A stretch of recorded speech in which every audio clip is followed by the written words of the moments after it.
pana. Dzień dobry.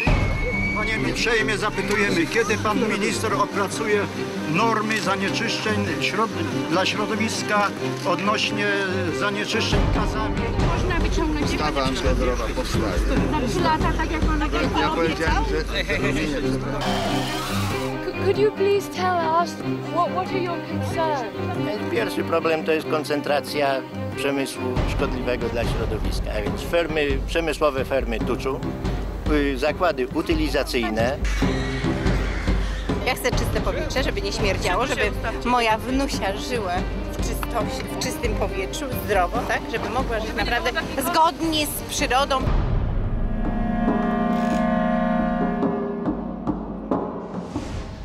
I'm Tracy Worcester, and I've lived in the countryside most of my life. But whether it's in Britain or abroad, I've seen small family farms going bankrupt because of the arrival of giant factory farms. For years, I've campaigned against the destruction of rural livelihoods and to improve animal welfare. So these pigs have been foraging, getting rid of the bracken in a National Trust wood. This film is the story of my 4-year exploration into the global pig business. A journey which goes from the UK to the USA, South America and Poland. To find out where and how pork is produced, who wins and who loses. But you'll be lucky to find any of this information on the label. Thick pork sausages. But you can look everywhere on the packet. There is no indication where it comes from. Though you can buy high welfare pork in some UK supermarkets, if you want to pay less for your high welfare pork while paying your farmer a fair price and keeping your money in the local economy, it's best to go to your local farmer's market. They know the quality of the product because we have a direct relationship with our customers. If they don't like what we sell them, they'll come back next week and tell us. Oh, it's wonderful. It's marvelous. You should care.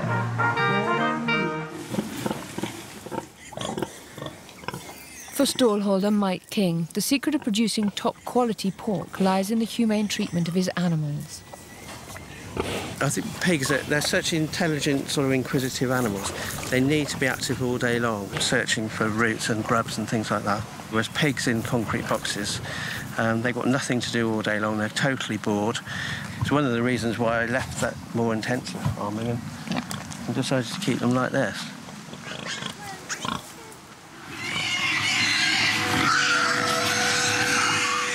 The intensive farming Mike referred to was pioneered in America, and it's the way most supermarket pork is produced.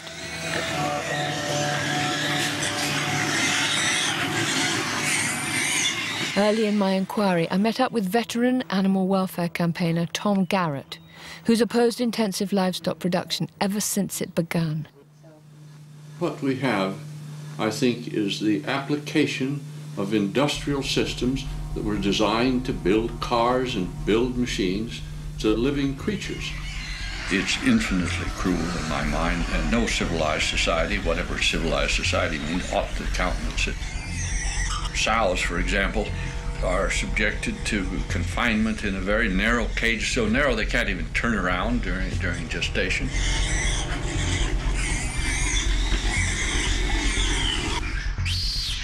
Workers in these installations cease to regard the animals even as alive, I think. They become habituated to cruelty, and eventually they become genuinely brutalized. I believe such cruelty happens when pigs are seen not as animals, but as an industrial raw material. But the more I've looked into industrial farming, the more I've come to believe that it's bad for our food, our health, and the livelihoods of rural communities.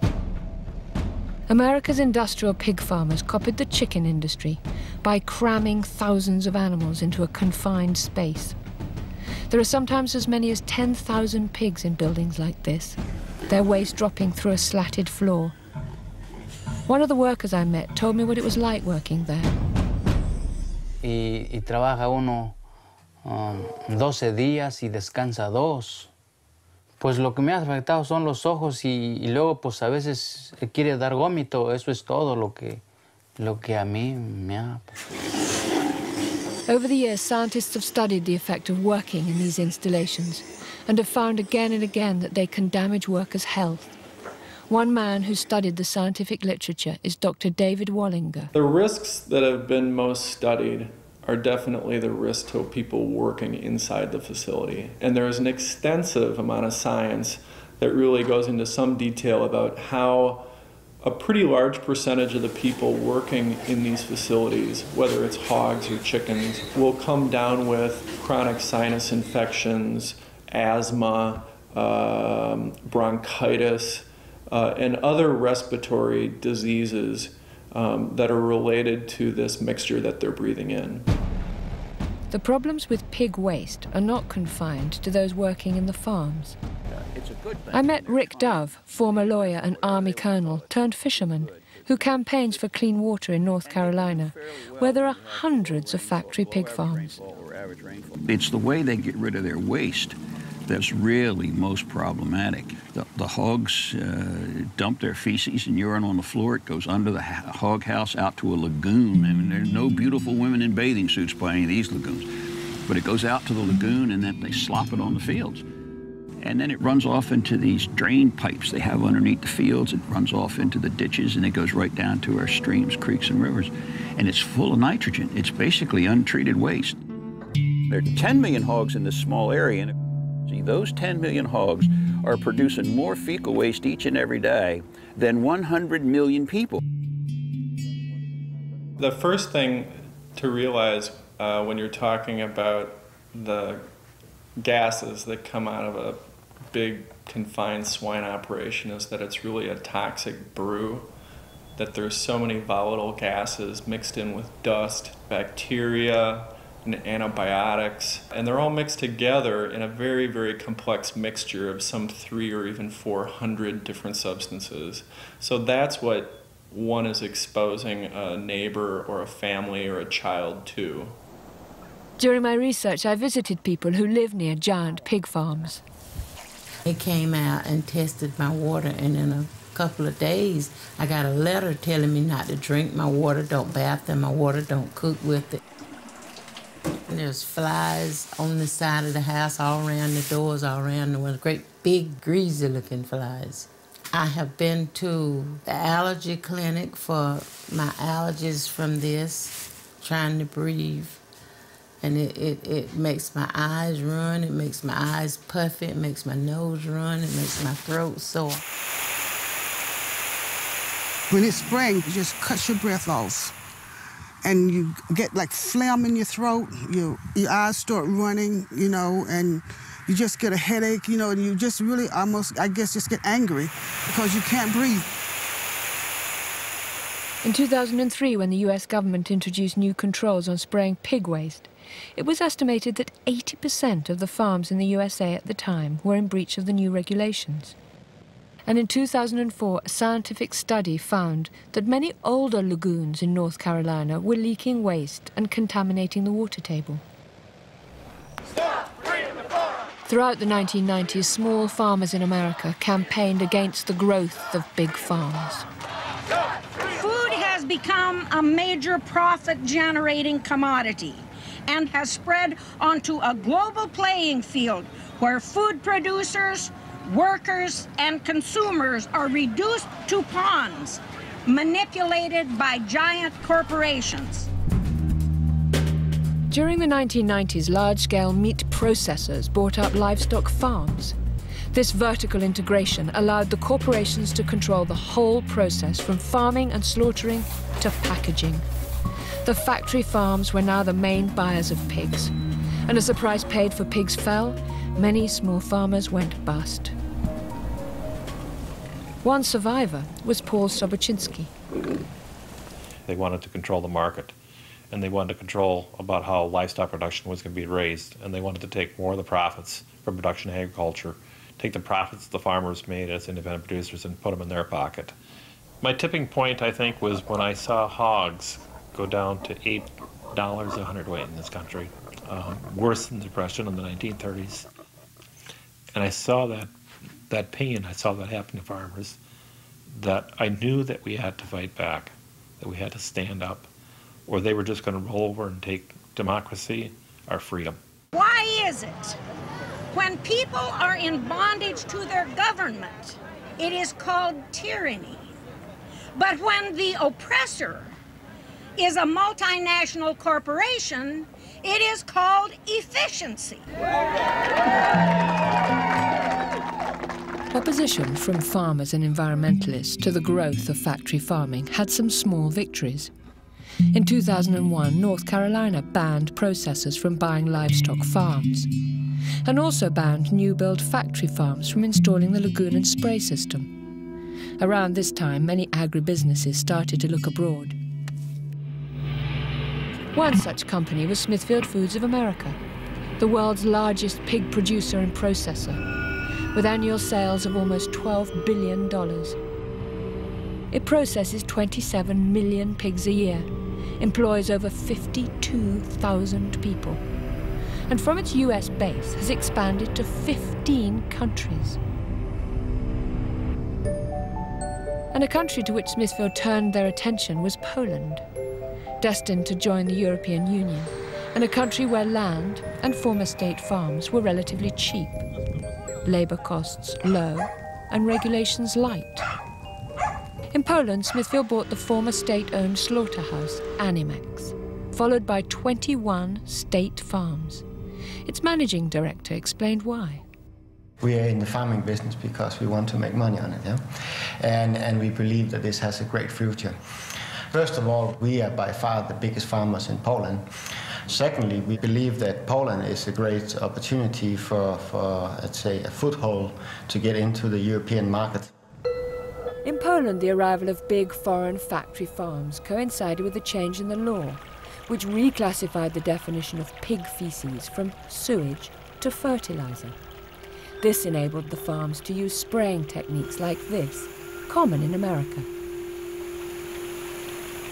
No, raczej skorzystali ci, co używają dużo tej gnojowicy. I to jest, powiedzmy, jeden z negatywów rozwoju gospodarczego w Polsce. In 2003, Robert Kennedy Jr., nephew of the former US president, went to Poland to warn them of what he saw as the dangers of industrial pig farming. In 2001, he had filed a court case against Smithfield Foods, alleging that they'd broken environmental laws in North Carolina. He obtained a settlement in which Smithfield agreed to enhance environmental protections at 260 hog production facilities. I feel the responsibility to come here and warn Poland that they're going to try to get away with something in Poland that people in the United States now recognize is a catastrophe. The arrival of factory farming in Poland was controversial. The Polish Senate's Agricultural and Environmental Committee held a hearing to investigate it. They invited evidence from both Kennedy and from Smithfield. Adopting the Polish system of production to meet these challenges requires capital inputs for the upgrade and modernization of both farms and plants. 20 years ago, there were 27,500 independent hog farmers in the state of North Carolina.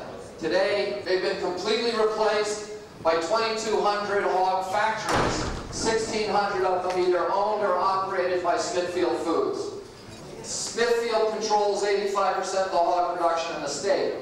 And every factory that's built gets rid of 10 traditional family farmers and replaces those jobs with 2 or 3 minimum wage jobs to workers who work in the plants. These facilities sicken the people who live downwind. Neighbors complain that they can no longer hang their laundry, or sit on their porch during the summertime, or plow their fields without becoming sick. There's now a moratorium on the construction of hog lagoons in the state of North Carolina. So here is a company that is coming to Poland and promising to modernize agriculture in Poland with a system that has been banned in the place where it was invented. Some of Kennedy's concerns seemed justified. In the same year he visited Poland, a government report was published which showed that all 14 Smithfield farms inspected had violated some regulations, either environmental, construction, health, or veterinary. These included failings in the disposal of their waste, failure to look after their employees' health and safety, and the improper storage of dead animals. As in all companies in the world, we are making mistakes, but we are not, we are correcting the mistakes as soon as we make them. We are following all the Polish and EU regulations for farming, so we are not doing any additional pollution. On the contrary, we are really trying to protect it.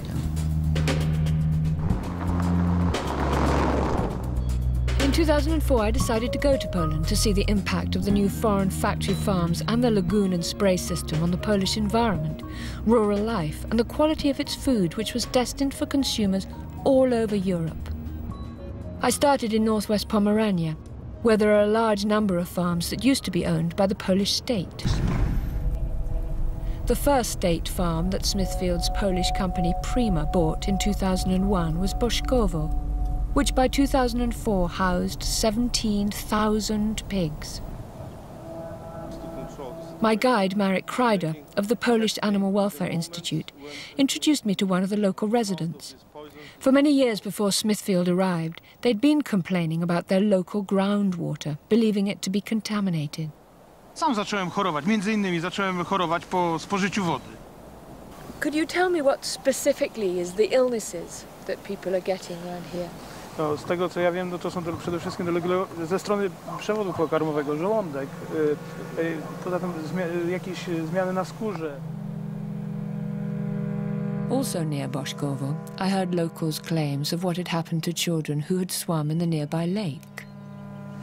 No takie normalnie po prostu takie jako odrzucenie czy coś takiego. Czerwone się robi, albo nic drapie cię i to po prostu... Red skin, they got red skin. Nie ma tak jak było powiedzmy nawet 2 lata temu, gdzie się łowiło ryby i było zielsko, tak w tej chwili nie ma. Ryby nie tak.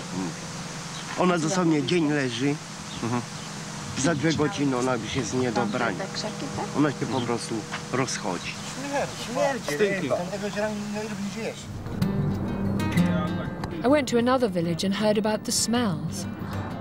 Here, another former state farm has been converted into a giant hog factory with 20,000 pigs on the fringes of a village. Każdy, kto przyjedzie, to się pyta, jak tu mieszkacie.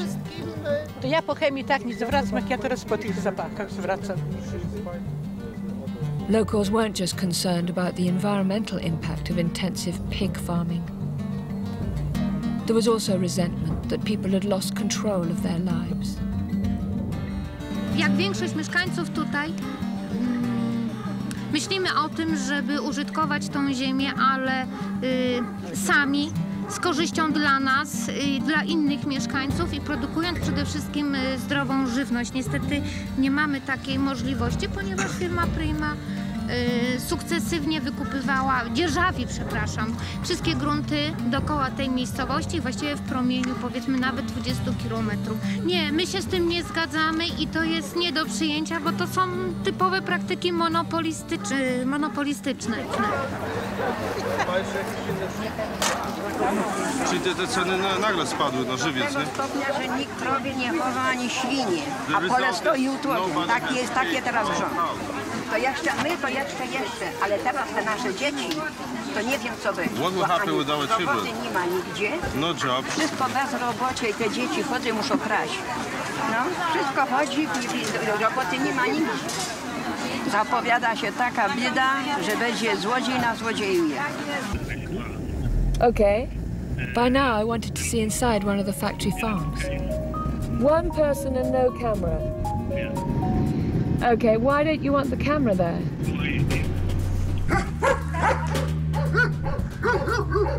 I'd like her to follow and take a picture of the pigs inside the ventilation shaft. There, will you? Yeah, quickly before anybody comes. Unable to get an authorized picture of conditions inside any of Smithfield's Polish farms, a broken air vent was an inviting opportunity.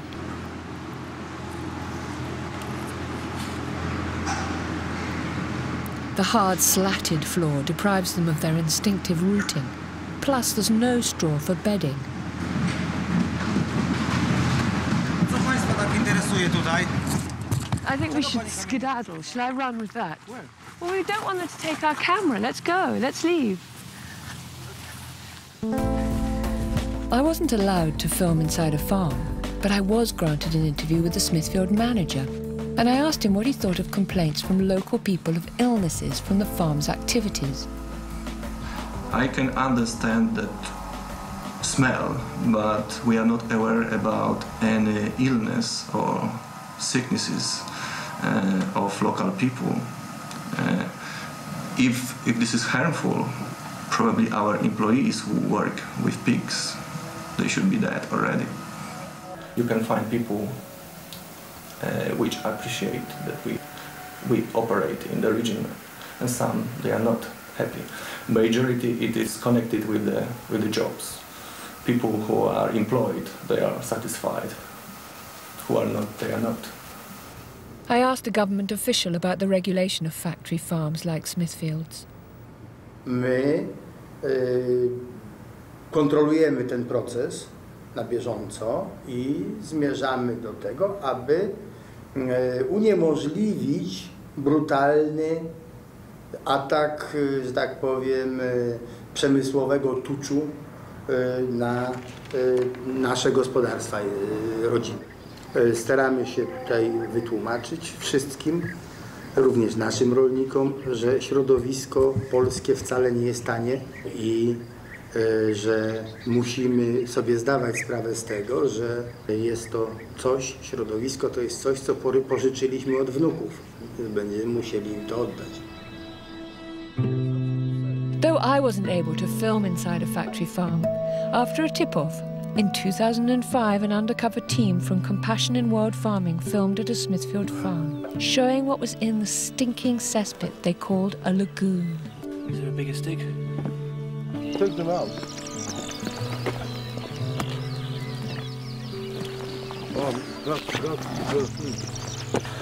Smithfield responded to these pictures by saying it was physically impossible for dead pigs to get into the lagoon, and they would never tolerate disposing of them in this way. And they also claim that local officials, after an investigation, concluded that the pigs found did not come from their farm. Later in the same year, another team from Compassion in World Farming managed to get inside one of Smithfield's farms at the village of Viskovice.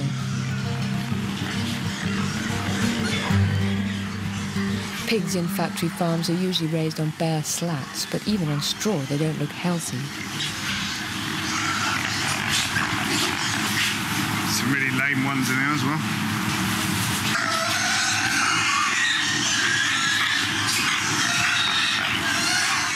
I asked Smithfield about these pictures, and they said that their pigs' health and welfare are their top priorities, and their Polish farms either conform to or exceed EU regulations. Although I've asked them twice, with regard to these particular pictures, they say that the allegations and the events described are absolutely false. I met a forester in western Pomerania who explained why villagers are complaining about living near two giant Smithfield factory farms. Okay, we'll walk now. Tworzenia i wylewania gnojowicy na pola to odbywa się zwykle już od marca. No i praktycznie to trwa do listopada prawie bez przerwy. Także no, te smrody mamy ciągłe. Jest to takie stopniowe zatruwanie, no bo przecież te gazy, które są w atmosferze, wdychając je codziennie, no to my w codziennym życiu codziennym jesteśmy w jakimś stopniu podpruwani, nie? Tak jak tutaj stojąc i przypuśćmy te smrody, siarkowodór, amoniak, metan, skotal, inne przecież, a poza tym, no a gdzie są drobnoustroje, bakterie? The next year, 2006, I was back in Viskovice after I heard about a campaign by local people against the pig farm, which is right next to the village primary school. In North Carolina, you couldn't put 250 pigs within 750 meters of a school, but here there are 12,000 pigs. Szkoła jest oddalona od fermy około 150 do 200 metrów i najbliższym jest obiektem właśnie od tej fermy. I te dzieci często właśnie miały jakieś katary, jakieś łzawienie ucz, jakieś choroby alergiczne nawet. Jak zaczęły się żniwa, to nie mogliśmy otwierać okien i wychodzić na przerwy. Wszyscy się źle czuli, jak wracali do domu. There was a scientific study of the impact of the odours from the Wiskowice farm done 3 years earlier by Dr. Zbigniew Halet, an epidemiologist who had been Deputy Minister for Health and Chief Sanitary Inspector in 3 separate governments.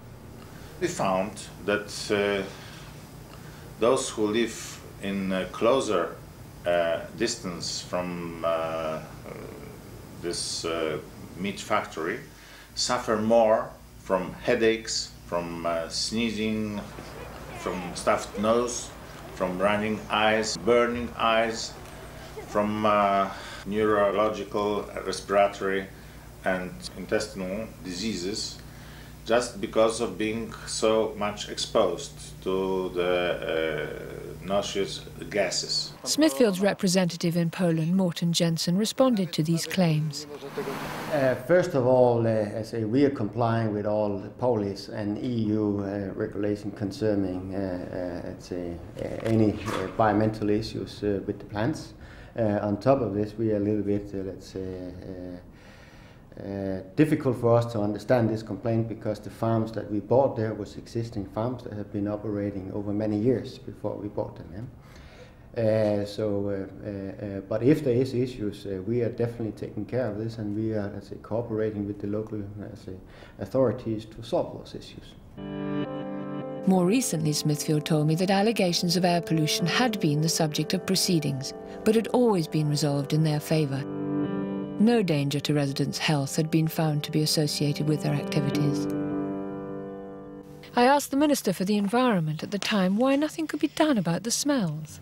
Odnośnie zapachów nie ma norm. W związku z tym to jest poza możliwościami jakiejkolwiek kontroli administracyjnej. I tak samo to występuje, przepraszam, w Unii. Nie mamy standardów na zapach. Given the historic experience, the Minister from the Law and Justice Party was very critical of the way factory farming had established itself in Poland in the past. Wiele ferm funkcjonuje skażając środowisko, produkując żywność kiepskiej jakości, nie respektując przepisów weterynaryjnych, sanitarnych, dobrostanu zwierząt i tylko dzięki temu są względnie konkurencyjne. Polskie prawo musi być poprawione w tym względzie i precyzyjnie, zdecydowanie respektowane.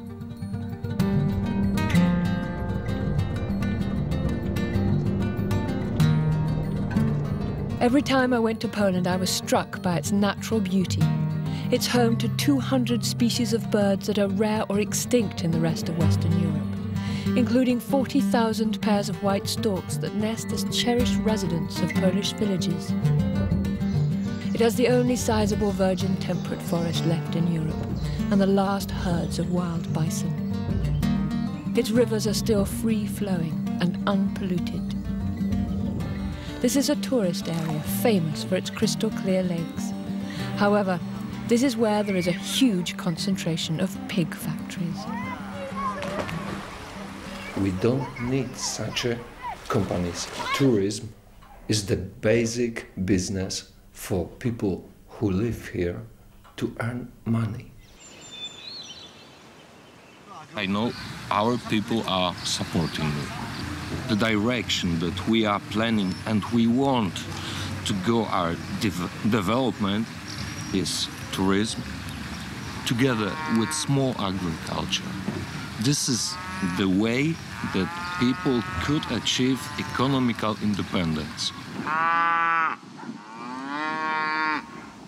If the experts are worried about pollution and the exploitation of the Earth's resources, shouldn't we be learning from Poland's traditional family farms and so protect them? It works, it's adequate for this number of hectares and for the number of people, and it doesn't use a lot of energy, and it doesn't therefore contribute to the greenhouse effect. And as oil becomes more and more expensive, you'll surely find that this kind of farming is going to be more attractive and more economic for that matter. Alicia Samley's farm has been in her family for generations. Nasza produkcja świń nie będzie się opłacała, dlatego że powstawają duże fermy i one produkują bardzo dużo świń. W krótkim czasie mają pasze z różnymi dodatkami, dlatego świnie rosną krótko, nasze rosną pół roku i dlatego nie będzie się opłacać. Jak będą ceny spadać coraz niżej, to produkcja w ogóle nie będzie opłacalna. To właśnie się nie podoba, bo duże gospodarstwa mają im więcej hektarów, tym więcej dopłat. A lot of the European officials are saying that the Polish farmers are too small. They've only got 18 hectares. What's too small about that? They want to sweep them aside so larger operators can take over and everything will be eventually owned by the corporations, I think. And what do you think will happen to Poland as a result of that? If Poland's family farmers are exterminated, as it were, it will destroy Poland's culture and, as far as that goes, its soul.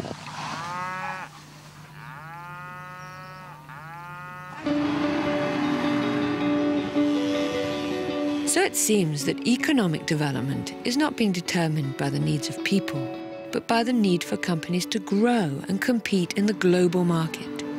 And believe it or not, you and I are helping to fund this.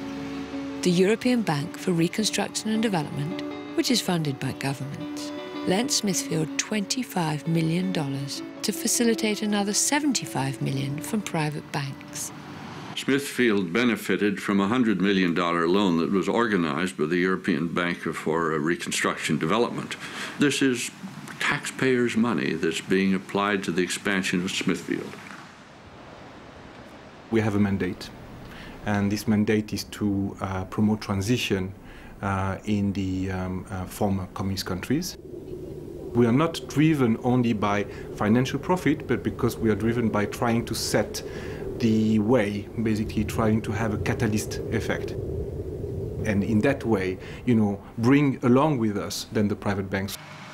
The whole mission of the European Bank has been to industrialize Central and Eastern European agriculture, no question about that, and that has the effect of pushing out small farmers and independent farmers, and also the effect of opening it up to take over by foreign corporations.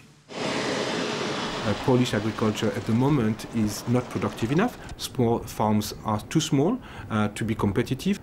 What would have happened if Smithfield would not have invested? I think for me this is the big question, the fundamental question.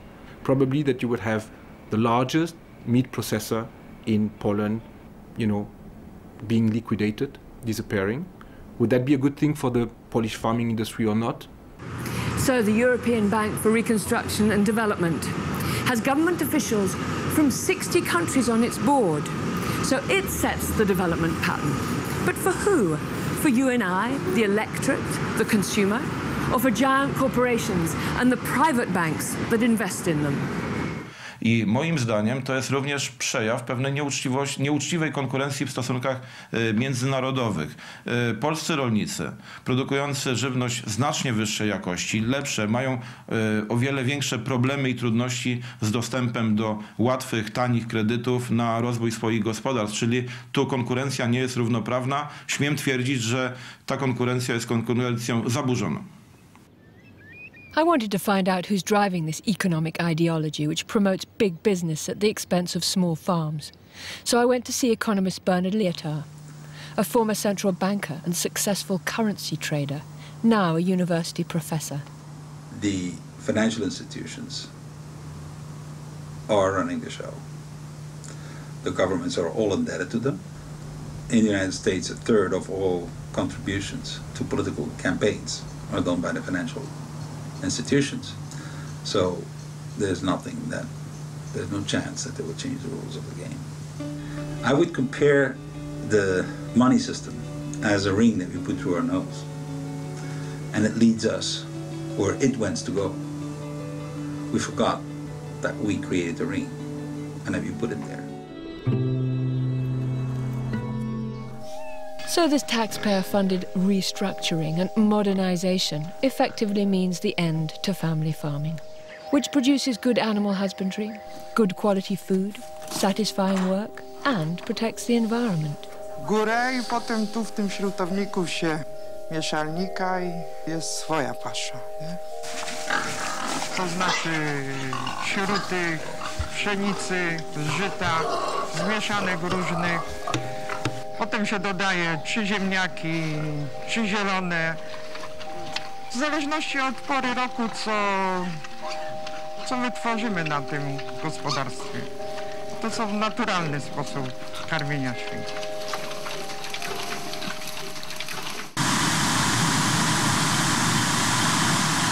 Unlike Alicia's homegrown food, industrial farming demands an industrial-scale production of animal feed.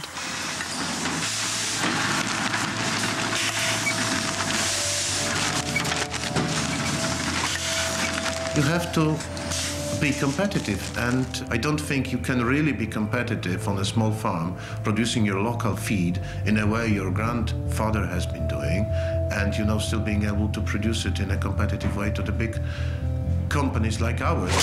Cargill is one of the world's biggest suppliers of pig feed, one of the main ingredients of which is soya, and much of this comes from South America, including the Amazon rainforest. Here, as in Poland, small farmers pay the price of industrialization, provoking widespread protest.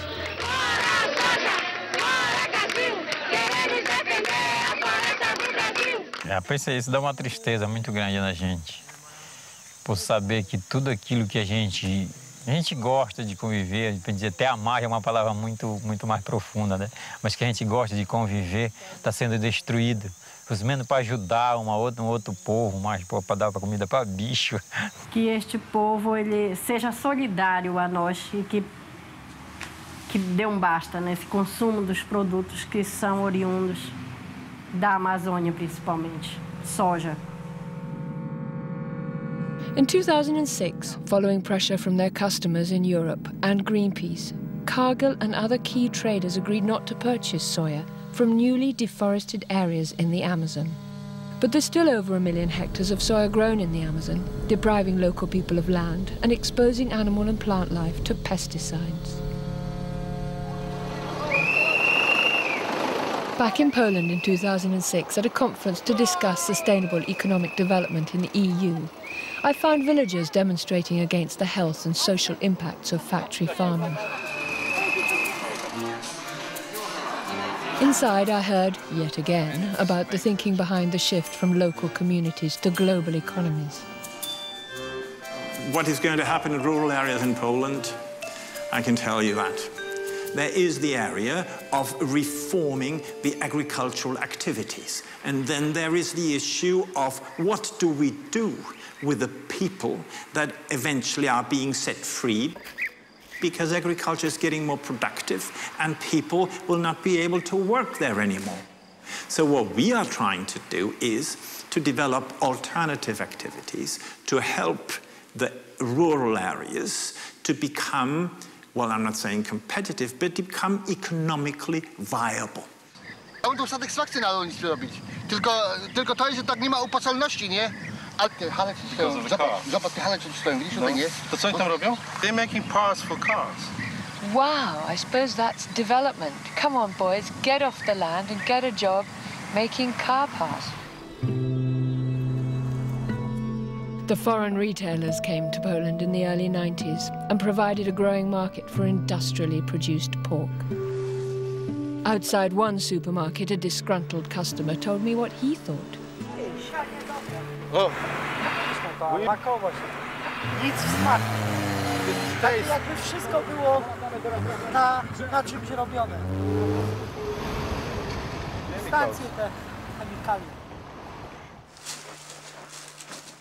Under the onslaught of big retailers, many farmers' markets and small shops have disappeared, but some are clinging on. Proszę bardzo. Klienci moi zapewniają mnie, że mięso moje jest bardzo dobre i w supermarkecie kupili raz czy dwa i skończyli już kupowanie z mięsem, bo mówią, że to niesmaczne, gumiaste mięso. Here in Poland, that people prefer meat from such a small farms.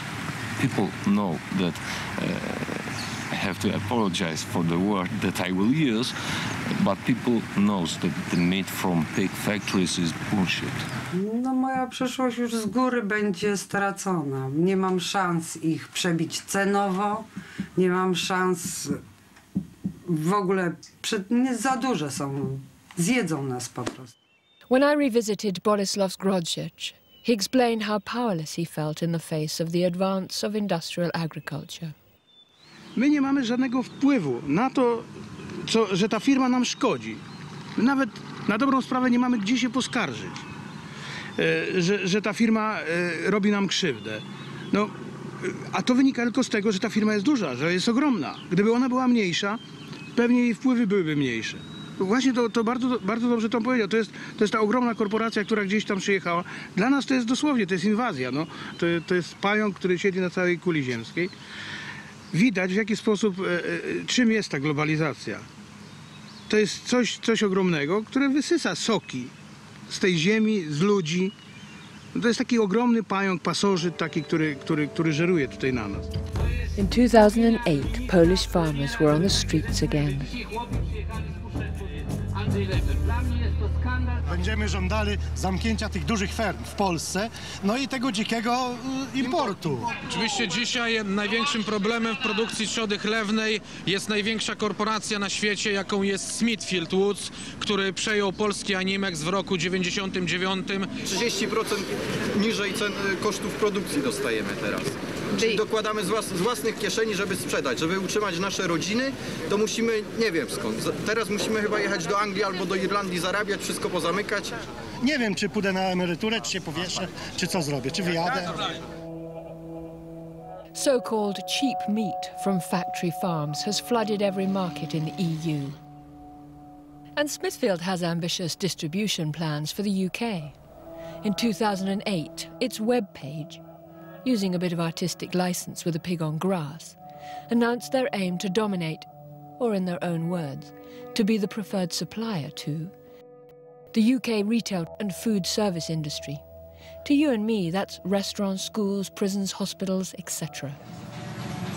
So I went to America to check out what Britain's supermarkets could look like. Smithfield, Smithfield, Smithfield, Smithfield. Loads and loads and loads of Smithfield food dominating the pork section. This is the Walmartization and commoditization of every product. Smithfield is producing these uniform cuts, which is what, Walmart wants it to do. And in the meantime, they're homogenizing and they're diminishing quality of life for everybody in this country. And I don't think it's good for America. It's not good for our food supply. It's not good for our food security. In 2006, I was refused permission to interview their chief executive, Joe Luter. However, to my delight, in 2008, they granted me an interview. Okay, so I'm just off to Smithfield to interview Dennis Tracy, who's their environmental walla, an attorney. Terrifying. They must absolutely loathe me, but I'm sure they'll be extremely polite, and they will reject every single thing that I say. Hi, Dennis Tracy. How are you? Welcome to Smithfield. I want to say I really appreciate you all coming here and talking to us. I mean, I know that you may not agree with what we do, but we really take pride in what we think we're doing, and I appreciate you giving us the shot to at least talk to you about it. If you've got 10 million pigs, and the research that I did, and you could question this, but that they defecate 10 times more than a human being, you've got the equivalent of 100 million people defecating every day in a very small area. Surely we've got to understand that there's going to be a hell of a lot of people who are suffering from the stench, and whose fishing and whose swimming in the rivers is going to be jeopardized by that system. The system is operated in a way that is not supposed to allow that. As far as things running off into the water, if that happens, that's against the law and it's wrong. Over-applying this material to the field is against the law. Having it drift onto somebody's property is against the law. We go out of our way and go to extraordinary lengths to make sure that we have a system in place that doesn't allow that. My feeling is if the big industrial producers, gosh, there's a whole bunch of them. I think Smithfield's the largest. But if all of these big guys who have industrialized this practice were made to pay the full cost of environmental protection and disposing of their waste, any family farmer in America, any family farmer in this world, I think, could outcompete them at the marketplace. The destruction of the small farm wasn't casual, it's systematic. It is the intention, it's the way that they make money, it's the design of this industry. Once a company owns both the slaughterhouse and some of the farms, it destroys the capacity of the farmers to organize and to form those cooperatives. And ultimately, it's the end of the independence of farmers. And they're no longer what we call farmers in this country. They're what they call serfs in Europe. They are no longer in control of their own lives. You say that it's a natural progression that 20,000 independent farmers should go. Is it not related to the fact that you opened an enormous slaughterhouse and therefore could decide who you buy your pigs from? Well, you can argue that, certainly. I think the common misconception that a lot of folks have is that companies like Smithfield go into our conference room and have a big discussion about how we're going to dominate the market and run people out of business and then sell our wares to the marketplace, and that just isn't so.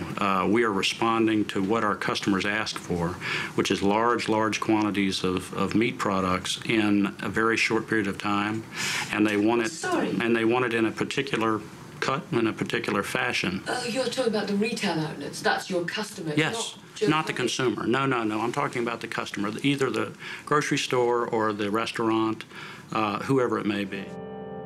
Smithfield is one of the biggest food companies in America, and like many big companies, is a regular contributor to politicians in the states where it operates.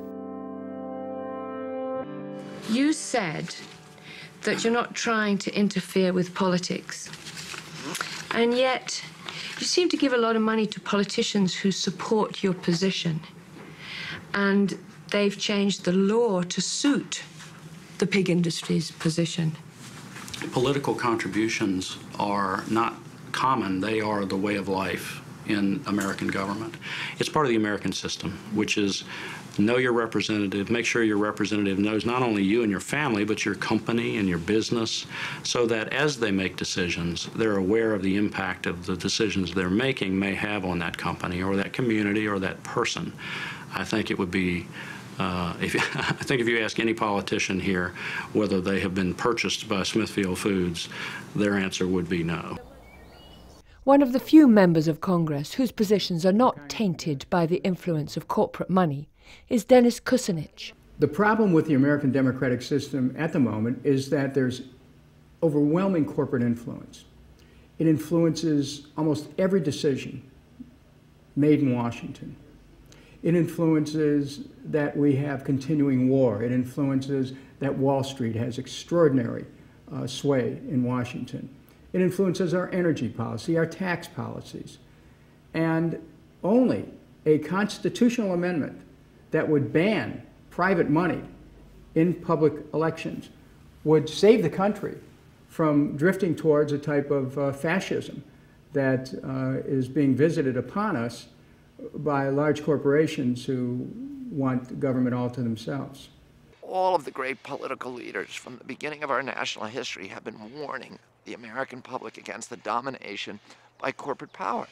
Teddy Roosevelt, who was a Republican, said that America would never be destroyed by a foreign enemy, but he warned that our political institutions would be subverted by malefactors of great wealth who would steal them from within. Abraham Lincoln, the greatest Republican in American history, said during the height of the Civil War, I have the South in front of me and I have the bankers behind me, and for my country, I fear the bankers more. And Franklin Roosevelt said during World War II that the domination of government by corporate power is, quote, the essence of fascism. And Benito Mussolini, who of course had an insider's view of that process, said essentially the same thing. He said he complained that fascism should not be called fascism, it should be called corporatism, because it was the merger of state and corporate power. And I don't think that corporations running the government of the United States of America has anything to do with American traditions. I don't call it the American way.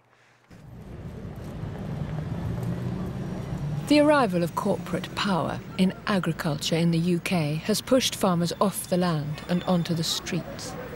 In 2008, pig farmers from across the country besieged Downing Street. We already know in this country we've lost 40% of the herd in the last 10 years. And I think if this continues and we don't get support, particularly from the supermarket, then we're going to see another drop of equal proportions, maybe more.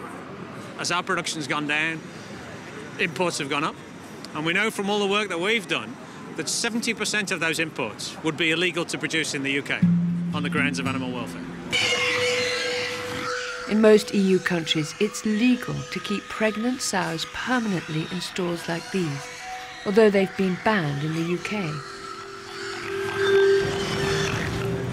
How can they possibly sanction pork to come into this country reared on lesser welfare standards than they force us to do? How can that be right? At the Oxford Farming Conference, I spoke to David Cameron, who, when in opposition, seemed to think it was possible to protect our farmers. Yes, we should be an open, global, free trading economy. That's what Britain has always been. But it should be on the basis of rules. And I made the particular point about animal welfare, that just as we don't accept cars that aren't meeting our emission standards, so we shouldn't accept food that doesn't meet welfare standards. However, there's no sign of any restrictions on lower welfare imports from his government. Hands up for some peck ham. Anybody? Over half the pig meat sold in Britain now comes from abroad, like this tin from Smithfield Foods. But it's not just tinned meat. Look at this boast which I found on the Smithfield website in 2008. If you've ever had Spanish chorizo, Polish wajewsko or French saucisson sliced at the deli counter, it might well have come from a Smithfield company in Europe. As a consumer, I'd like to see labels on these Smithfield processed pork products saying exactly how the animals had been raised. However, because there's no legislation requiring it, so there's no animal welfare information on any of these famous brands either. If you want to support farmers in your own country, look for your country of origin label. And if you want to buy high welfare pork, for example in the UK, look for the Freedom Food label, as the pigs have straw. Better still, look for free range, organic or outdoor on the label.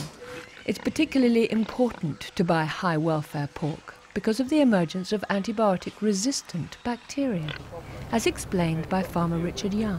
One of the big weaknesses of the system is a heavy dependence on antibiotics and the fact that that causes infections which can spread from animals to humans, such as salmonella, E-coli, Campylobacter and even MRSA.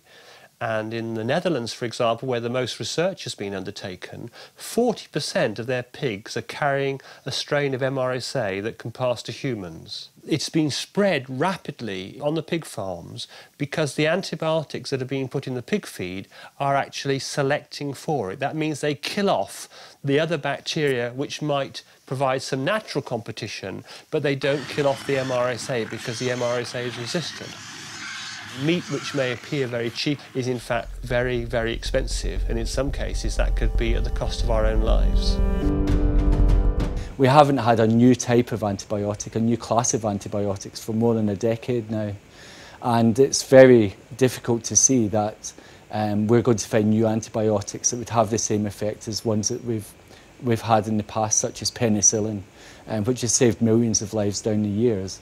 There just isn't that level of research into finding new agents. So I think we have to be more careful with the ones that we have now and how we're forcing the evolution of these strains, such as these MRSA strains, to become increasingly resistant to the antibiotics that we have, because there won't be anything left in the cupboard in a few decades down the line, which may really point to a less intensified system of farming where body mass increases are not the prime driver. It's not all economics, and we are having a long view in terms of human health. The consumer ultimately has the power. They can say whether they buy cheap pork, that they don't care where it's produced or how it's produced or the quality of it. Ultimately, if the consumer refuses to buy that and prefers to buy meat which is a high welfare standard, produced in an environmentally sensitive way, then we'll be onto a winner, you know. I would prefer that our food policies are decided locally, but unfortunately they're not even decided nationally. They're decided in the European Parliament here by our MEPs. But it is possible to change our food system by informed consumer choices and by supporting the politicians who are looking for more local production for local consumption. One such MEP is José Bové, once a farmer himself and spokesman for Via Campesina, which represents 150 small-scale farmers' organisations from 70 countries.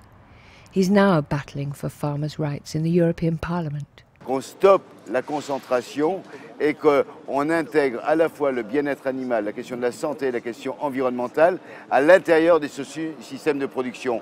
Si cela est intégré dans le système de production, ce type d'ateliers gigantesques industriels ne pourront pas continuer. Donc il faudra interdire de manière claire l'élevage industriel concentrationnaire à l'intérieur de l'Europe.